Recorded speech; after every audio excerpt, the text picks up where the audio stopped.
শুধু কয়েকটা উদাহরণ দেব।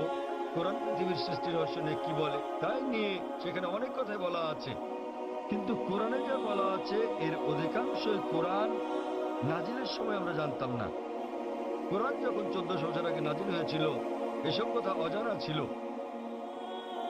উদাহরণস্বরূপ আজ একজন বিজ্ঞানীকে জিজ্ঞেস করলে তিনি উত্তর দেবেন, আমরা যদি বলি যে কিভাবে পৃথিবীর সৃষ্টি হলো, তাহলে তিনি বলবেন যে প্রথমে এখানে ছিল একটি নীহারিকা, তারপর একটা গৌণ বিচ্ছেদ ঘটল বিগ ব্যাং, যা থেকে জন্ম নিল ছায়াপথ, তারকামণ্ডলী, গ্রহসমূহ, সূর্য, এমনকি পৃথিবী যেখানে আমরা বাস করি। এটা কয়েকজন বিজ্ঞানী আবিষ্কার করেছিলেন প্রায় 35-40 বছর আগে, আর এটাকে বলা হয়ে থাকে বিগ ব্যাং, যেটা 40 বছর আগে আবিষ্কৃত হয়েছে। আর যেটাকে আজকে বিজ্ঞানীরা বলছেন বিগ ব্যাং, এটা কোরআনে বলা হয়েছে 1400 বছর আগে। সূরা আম্বিয়া অধ্যায় নম্বর 21 আয়াত নম্বর 30 বলা হয়েছে যে أولم يرى الذين كفروا অবিশ্বাসীরা কি দেখে না أن السماوات والأرض كانت رتقا فسقناهما যে আকাশমণ্ডলী ও পৃথিবী একত্রিত ছিল অতঃপর আমি পৃথক করে দিলাম। এখানে কোরআন এই ব্রহ্মাণ্ডের সৃষ্টি বিষয়ে সংক্ষেপে বলে দিচ্ছে যে আকাশমণ্ডলী ও পৃথিবী একত্রিত যুক্ত ছিল, এরপর আমি তাদের পৃথক করে দিলাম। আজকের বিজ্ঞানীরা সৃষ্টির রহস্য নিয়ে যা বলছেন তার নাম দিয়েছেন বিগ ব্যাং। এটা কোরআনে 1400 বছর আগে বলা হয়েছে।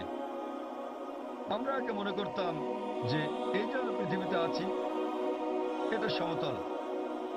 মাত্র কয়েকশো বছর আগে আমরা জানতে পারলাম, যখন স্যার ফ্রান্সিস ড্রেক 1557 সালে পৃথিবীটা নৌপথে ভ্রমণ করলেন, তিনি প্রমাণ করলেন যে পৃথিবী বর্তুলাকার। কোরআন এটা বলেছে 1400 বছর আগে। সূরা নাজিয়াত অধ্যায় নম্বর 79 আয়াত নম্বর 30। والأرض بعد ذلك دحاها এবং তারপর আমি পৃথিবীকে তৈরি করলাম ডিম্বাকৃতি। আরবি শব্দ দাহা, এর একটা মানে হলো প্রসারিত হওয়া, যেভাবে পৃথিবী প্রসারিত হয়েছে। আরেকটা মানে আরবি দুইয়া শব্দ থেকে এসেছে, যার মানে হচ্ছে ডিম। এটা কোনো সাধারণ ডিম নয়, এটা বিশেষভাবে বোঝায় উট পাখির ডিমকে। এবং আমরা জানি পৃথিবী একটা বলের মতো সম্পূর্ণ গোলাকার নয়, এটা দুই প্রান্তে একটু চ্যাপ্টা। এবং আমরা যদি একটা উট পাখির ডিমের আকৃতি চিন্তা করি, সেটাও আসলে বর্তুলাকৃতির। একবার চিন্তা করেন, কোরআন পৃথিবীর বর্তুলাকৃতির কথা বলেছে 1400 বছর আগে। আগে আমরা মনে করতাম চাঁদের আলো তার নিজস্ব আলো। সম্প্রতি বিজ্ঞান থেকে জানতে পেরেছি 100 বছর বা 200 বছর আগে যে চাঁদের আলো তার নিজের আলো নয়, বরং সেটা প্রতিফলিত আলো। কোরআন এটা বলেছে 1400 বছর আগেই। সূরা ফুরকান অধ্যায় নম্বর 25 আয়াত নম্বর 61 যে সর্বশক্তিমান আল্লাহ আকাশে তৈরি করেছেন নক্ষত্রপুঞ্জ, আর সেখানে জেলে দিয়েছেন একটি প্রদীপ, সূর্য।